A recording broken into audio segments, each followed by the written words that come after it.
ഇന്ന് കുക്കിംഗ് ഞാൻ ചെയ്യാം, നിങ്ങൾ പുറത്തേക്ക് പോകോ.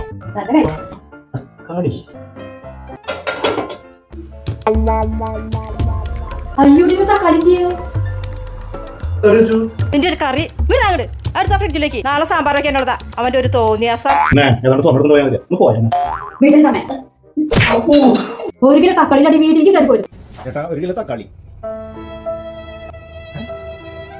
സൂക്ഷിച്ചു കൊണ്ടുപോകട്ടോ, വഴിയിൽ കള്ളന്മാരൊക്കെ ഉണ്ടാവും. അടിച്ചു മാറ്റി കൊണ്ടുപോകാൻ പറ്റിയ കള്ളന്മാരൊന്നുമില്ല. തക്കാളി രണ്ടുപേർക്ക് കയറി പറഞ്ഞിട്ട് അവൻ കുടുംബത്തോട് സ്നേഹമുള്ളവനാ. 4 സ്നേഹത്തിനുള്ള കാശ് എവിടെ നിന്ന് കിട്ടി? ആര് പിടിക്കണേ? അതേ നിങ്ങളുടെ മോൻ ഒരു കവർ തക്കാളി കെട്ടി കൊണ്ടുവന്നില്ലേ? അതെന്റെ തക്കാളിയായിരുന്നുണ്ടോ? ഞാനൊന്ന് മുണ്ട് മടക്കി കുത്താൻ വേണ്ടി തക്കാളിയെ മതിൽ വെച്ചതാ. അപ്പോഴേക്കും അവനെടുത്തിട്ട് ഓടി. ഞാനൊരു പ്രാങ്ക് ഒപ്പിച്ചതാ. മനുഷ്യനെ നാട് വിട്ടാനായിട്ട് ശരി അതെ അവിടെ അതുപോലെ തക്കാളി താച്ചേട്ടാ അല്ലെങ്കിൽ വീട്ടിൽ കയറില്ല.